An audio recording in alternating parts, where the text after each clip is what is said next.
Olá amigos, tudo bem? Estamos agora no momento importante do nosso curso. Hoje é o nosso último estudo desta série. Mas esse tema não termina aqui, esse curso não para por aqui. Você pode fazer muito mais, se aprofundar muito mais e conhecer muito mais a palavra de Deus. O tema de hoje é o fim do grande conflito. E dentro desse tema estudaremos a volta de Jesus. Apocalipse capítulo 21, versículos 1, 2, 3 e 4 diz: Vi novo céu e nova terra, pois o primeiro céu e a primeira terra passaram, e o mar já não existe. Vi também a cidade santa, a nova Jerusalém, que descia do céu da parte de Deus, ataviada como noiva adornada para o seu esposo. Então ouvi grande voz vinda do trono dizendo: Eis o tabernáculo de Deus com os homens. Deus habitará com eles. Eles serão povos de Deus, e Deus mesmo estará com eles. E lhes enxugará dos olhos toda lágrima, e a morte já não existirá. Já não haverá luto, nem pranto, nem dor, porque as primeiras coisas passaram. E aquele que estava sentado no trono disse: Eis que faço novas todas as coisas. E acrescentou: Escreve, porque estas palavras são fiéis e verdadeiras. Querido amigo, querida amiga, meu irmão e minha irmã, em breve Jesus vai voltar. Apocalipse 1, verso 7 diz: Eis que vem com as nuvens e todo olho verá. Lá em São Mateus capítulo 24, os discípulos conversando com Jesus interrogaram da seguinte maneira. Mateus 24, verso 3. No Monte das Oliveiras achava-se Jesus assentado. Quando se aproximaram dele os seus discípulos, em particular, e lhe pediram: Quando sucederão essas coisas? E que sinal haverá da tua vinda e da consumação do século? A pergunta aqui envolve duas questões. A primeira é quando? E a segunda, que sinais haverão ou haverá? É o que nós vamos ver agora. Alguns desses sinais e também vamos saber a resposta da pergunta quando. Essa pergunta quando envolve tempo e os sinais envolvem os acontecimentos. Então, por favor, me acompanhe nesse raciocínio. A palavra de Deus apresenta então a pergunta, o questionamento dos discípulos. Quando sucederão essas coisas? A primeira pergunta é quando, e a resposta está no verso 36 de Mateus 24.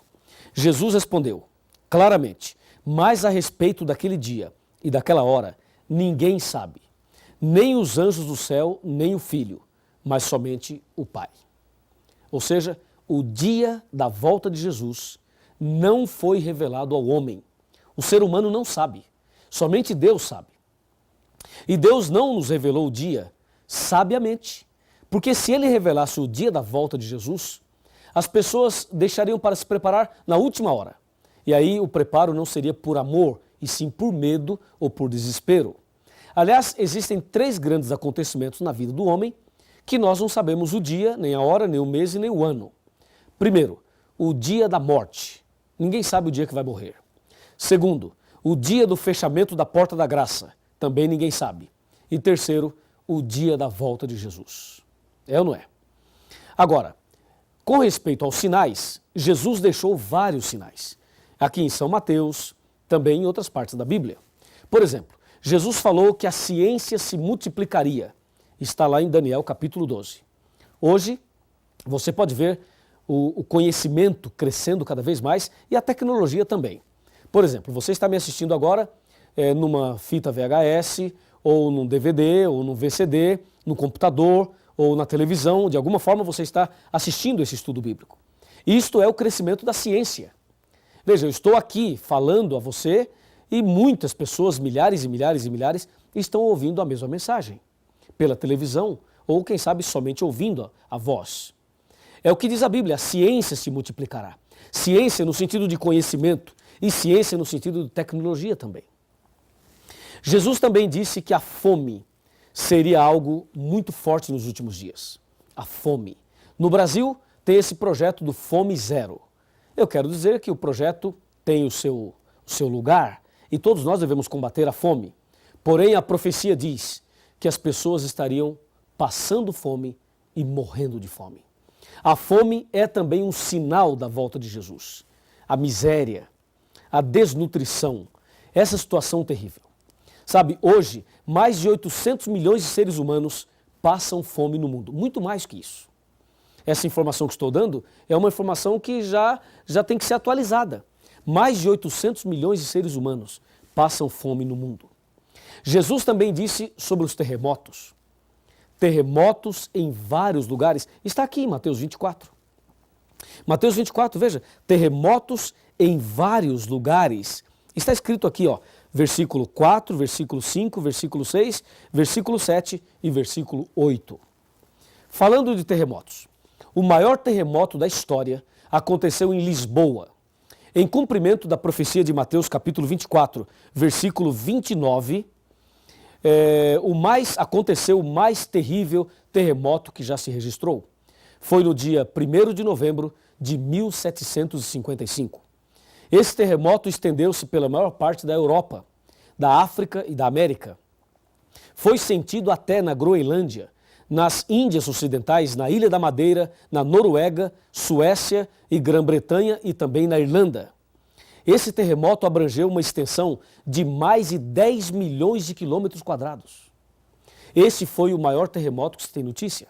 A cada ano, temos cerca de 6 mil grandes terremotos a mais no mundo. Nos últimos 90 anos, tivemos 1,5 milhão de terremotos, terremotos grandes e terremotos pequenos. O terremoto do Japão, do México, dos Estados Unidos, são terremotos que se destacam. O que dizer da violência?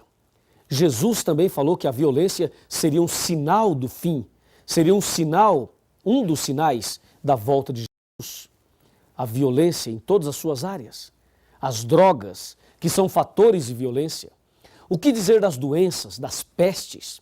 Os hospitais estão lotados, as clínicas também. Talvez você que está me assistindo agora tenha na família alguma pessoa doente. Talvez você mesmo esteja passando por uma situação dessa.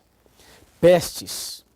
Podemos citar aqui o câncer, o vírus HIV, a malária, cóleras, Lyme, o vírus Marbus, o vírus Anta, o vírus Ebola, doenças estranhas, muitas doenças. A cada dia, vários tipos de cânceres aparecem por aí e milhares e milhões de pessoas estão morrendo a cada dia. Um dos sinais mais fortes da volta de Jesus é a mornidão. A mornidão, isso tem a ver com as religiões. As pessoas que são religiosas, porém, são mornas. Sabe, são membros de igreja, mas estão mais mortas do que vivas.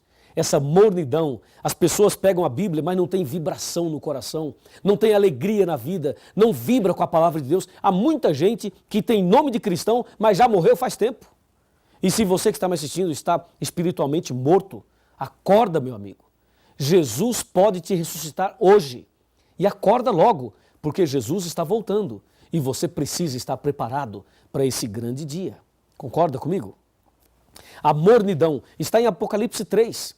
Nem és quente nem frio, és morno. Esse é um sinal da volta de Cristo. E mais, em São Mateus capítulo 24, versículo 24, lemos: porque hão de surgir falsos cristos e falsos profetas. E no verso 7 diz: porque muitos virão em meu nome, dizendo, eu sou o Cristo, e enganarão a muitos. Sabe, de vez em quando aparece um aí, nos Estados Unidos, no Brasil, pessoas aí com a barba longa, cabelos longos, dizendo, eu sou Cristo, não sei o quê. Veja quanta conversa. E esses homens nem sequer conhecem a Bíblia. Estão falando aí por aí que é Cristo, que é isso, que é aquilo. E há outros por aí que são falsos profetas, que usam a Bíblia para enganar as pessoas, para pegar dinheiro das pessoas, para explorar as pessoas. Está assim, ó, de falsos profetas. Tome cuidado com essas pessoas. Siga o que diz a Bíblia e não siga o homem. Porque disse Jesus, maldito o homem que confia no homem.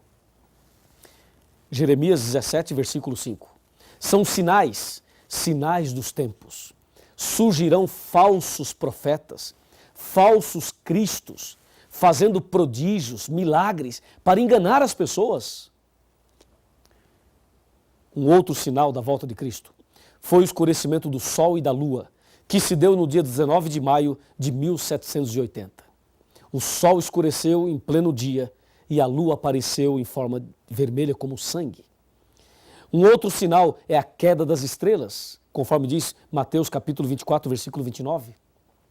Isto aconteceu no dia 13 de novembro de 1833. Isso ocorreu nos Estados Unidos, na América e também na Europa e em vários lugares do mundo. As estrelas começaram a cair por volta de 11h30 da noite, estrelas cadentes, meteoritos, em grande quantidade, como se fosse o fim do mundo. Mas não era. Era mais um sinal da volta de Jesus. Guerras. Guerras e rumores de guerras. Na Primeira Guerra Mundial, 20 milhões de pessoas morreram.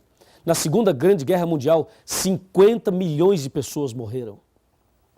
Além do conflito da Coreia, da Guerra do Vietnã, guerra entre Irã e Iraque, guerra de Indochina, da Argélia, da Bósnia, guerra das Malvinas, guerra do Afeganistão, guerra agora entre Estados Unidos e Iraque. Esse problema do terrorismo, guerras e rumores de guerras. O século XX foi o mais sangrento de todos. E o século XXI, nós já começamos presenciando uma guerra transmitida ao vivo pela televisão em rede mundial. Não é o fim do mundo? Com certeza é. E assim, presenciamos o famoso 11 de setembro, não é verdade? Quando aqueles aviões sequestrados atingiram as torres gêmeas das ilhas de Manhattan, nos Estados Unidos, matando milhares de pessoas. Aquilo ficou marcado na memória de todo ser humano. Mas não somente aquilo, a retaliação, o retorno americano a esses países supostamente envolvidos na guerra. E assim, pessoas simples, pessoas comuns, crianças, mulheres são atingidas nestas terríveis guerras. Com certeza, podemos presenciar os sinais da volta de Jesus. Jesus está voltando, amigo. Em breve, Cristo aparecerá nas nuvens dos céus. E a Bíblia nos adverte. A Bíblia diz que surgirão falsos cristos, ou seja, o diabo vai tentar imitar a volta de Cristo. Em São Mateus capítulo 24, versículo 27, está escrito: se alguém vos disser, eis que ele está aqui, ali ou acolá, não acrediteis. O diabo vai tentar imitar a volta de Cristo, mas Cristo virá nas nuvens dos céus e todo olho verá. Ele virá de uma forma visível. O diabo, quando aparecer por aí imitando a volta de Cristo, ele vai andar na terra, vai fazer alguns milagres por aí e não será visto por todos ao mesmo tempo, a não ser pela televisão. Mas isto está errado. Jesus aparecerá nas nuvens dos céus, todo olho verá e Jesus não vai pisar na terra. Vejamos alguns detalhes importantes sobre a volta de Jesus, ok? Me acompanhe aqui nesse raciocínio aqui. Primeiramente, quando Jesus voltar, ele virá em corpo visível. Segundo, nas nuvens dos céus. Terceiro, com todos os anjos. Quarto, todo olho verá. Quinto, não pisará na terra. E sexto, virá com poder e muita glória. E grande glória. Quando Jesus vai voltar? Guilherme Miller disse que Jesus voltaria em 1844. Jesus não veio. Depois, a Sociedade Torre de Vigia disse que Jesus viria em 1914. Jesus também não veio. Teve a Primeira Guerra Mundial. Depois, o padre Cícero do Juazeiro e Nostradamus falaram que 1000 chegará e que de 2000 não passará. Erraram feio, porque já passou 1000 e já passamos do ano 2000. Estamos em 2004. E Jesus não veio. E o que Jesus mesmo disse? Jesus disse: o dia e a hora ninguém sabe. Para que voltará Jesus? Primeiro, para buscar aqueles que o aceitarem como Salvador pessoal. Que bênção. Segundo, para dar fim ao sofrimento. Terceiro, para prender Satanás. E quarto, para estabelecer o seu reino eterno. O que acontecerá quando Jesus voltar? Haverá a morte dos ímpios, haverá o arrebatamento e a transformação dos justos, haverá a ressurreição dos que morreram em Cristo, tudo que há na terra será destruído e a terra ficará vazia e escura por 1000 anos. É preciso entender não somente isto, mas é preciso entender mais. Me acompanhe agora para a parte final deste importante estudo. Vamos comigo. Você agora sabe como será a volta de Jesus. E você também sabe o cuidado que deve ter com os falsos cristos e os falsos profetas. Então, quais são os passos que você deve dar para estar preparado para a volta de Jesus? São 5 passos. Me acompanhe. O primeiro passo que você deve dar, primeira decisão, é estudar a Bíblia Sagrada. E isso você está fazendo. Segundo passo, aceitar Jesus como Salvador pessoal. E isto você também já aceitou. Terceiro passo, aceitar e guardar os 10 mandamentos. Eu creio que você também já aceitou isto. Quarto passo, ser batizado. Ser batizado na igreja verdadeira. E último passo, permanecer firme na fé, aconteça o que acontecer, até o fim. Repetindo, estudar a Bíblia, aceitar Jesus, guardar os 10 mandamentos, ser batizado e permanecer firme na fé. Você gostaria de dar esses passos todos? Com certeza sim. Aí, Jesus vai voltar nas nuvens dos céus. Quando ele voltar, vai nos levar para o céu. O povo de Deus vai para o céu. Os ímpios irão morrer. Aí vai passar 1000 anos. Depois dos 1000 anos, vai descer do céu a cidade santa, a Nova Jerusalém. Aí os ímpios que ficarem mortos ressuscitarão. E no final do milênio haverá então a sentença final. Para o grupo da direita, Jesus vai dizer, vinde benditos de meu Pai. Para o grupo da esquerda, Jesus vai dizer, apartai-vos de mim. Naquele momento, cada ímpio, cada pessoa que vai se perder, poderá assistir o filme da sua própria vida. Cada pessoa irá ver todos os momentos e oportunidades que eles tiveram. É como se estivesse assistindo um filme da sua própria vida. E todos verão as chances que tiveram.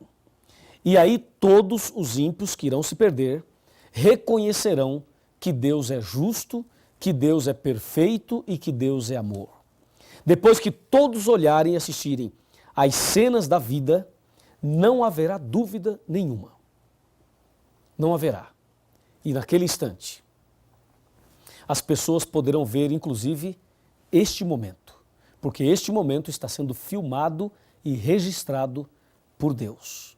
Se você se perder, verá esta cena naquele dia. Se você perder sua salvação, não vai dizer que não sabia e que não teve chance.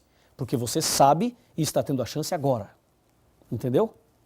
Aí depois que todos assistirem o filme da própria vida, inclusive Satanás vai ver o filme da vida dele, e com certeza o filme da vida dele é um filme de terror. Então naquele instante, todo joelho se dobrará diante de Jesus. E vai se cumprir Filipenses 2, capítulo 2, em que diz, todo joelho se dobrará diante de Cristo, porque ele recebeu um nome que está acima de todos os nomes. Imagina, todo mundo se curvando diante dele, o próprio Satanás irá se ajoelhar e reconhecer que Deus é amor. Na verdade, no processo do juízo e no processo do conflito, o que estava em jogo era também o caráter de Deus. Deus se deixou julgar. Deus também fez o nosso julgamento, mas ele se deixou julgar. E no final do conflito, ficará claro que Deus é amor. E todo joelho então se dobrará. Logo após isso, vai acontecer uma coisa emocionante, terrível e emocionante. Deus, ou Jesus, vai dar adeus a todos os ímpios. E naquele instante, eles serão destruídos. Mas o diabo vai arregimentar a multidão para tentar tomar a cidade santa. E aí vai descer fogo do céu, misturado com enxofre, e todos eles serão queimados. Queimados e reduzidos a pó. E esse mesmo fogo que vai queimar os ímpios irá purificar a terra. E nós teremos um novo céu e uma nova terra.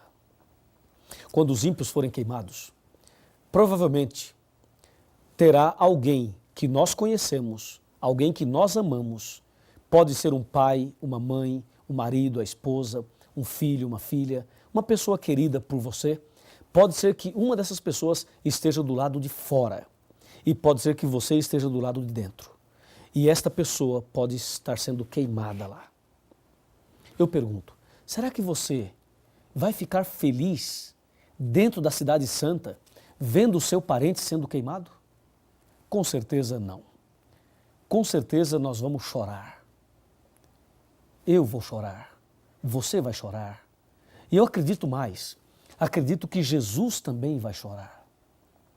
Porque diz a Bíblia que Deus não tem prazer na morte do ímpio. Não tem.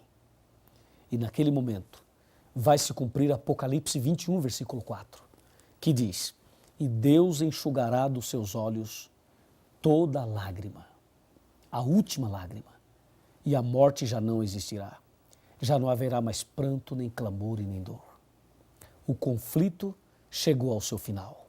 O diabo foi queimado, os ímpios foram queimados, e Deus nos dará um novo céu e uma nova terra. Gostaria de apresentar a você a última citação desse estudo. Me acompanhe. Essa última citação é incrível. Eu gostaria que você acompanhasse atentamente. Está bem aqui. Você poderá assistir atentamente esta citação. Você poderá ler comigo. O grande conflito terminou. Pecado e pecadores não mais existem. O universo inteiro está purificado. Uma única palpitação de harmonioso júbilo vibra por toda a vasta criação. Daquele que tudo criou, emanam vida, luz e alegria por todos os domínios do espaço infinito. Desde o minúsculo átomo até o maior dos mundos, todas as coisas, animadas e inanimadas, em sua serena beleza e perfeito gozo, declaram que Deus é amor. Está no livro Grande Conflito, de Ellen White. No livro Grande Conflito. E eu vou até dizer para você a página que eu estou lendo aqui. Página 678. Eu estou arrepiado só de ler que o grande conflito terminou. Para que naquele dia você não tenha que se curvar diante de Deus, diante de uma pressão, porque você não tem outra saída. Para que você não seja ímpio naquele dia e tenha que se curvar diante de Deus forçosamente pelo reconhecimento de que Deus é amor. Que tal nos ajoelharmos agora por livre, espontânea vontade, por amor, e reconhecer que Deus é tudo isso? Vamos ajoelhar e vamos orar. Ajoelhe comigo. Vamos falar com Deus. Querido Pai Celestial, obrigado pelo estudo da Tua Palavra. O grande conflito terminou e nós receberemos do Senhor a vida eterna. Obrigado por esta promessa. Obrigado por esta certeza. Eu entrego essa pessoa nas Tuas mãos e peço ao Senhor que cuide dessa pessoa, da sua família, dos seus queridos, para que naquele dia ninguém que está aqui hoje se perca, mas que todos alcancem a vida eterna. Nas Tuas mãos eu entrego a minha vida, entrego também a vida dessa pessoa que está orando comigo. Louvado seja o Teu nome. Em nome do Senhor Jesus.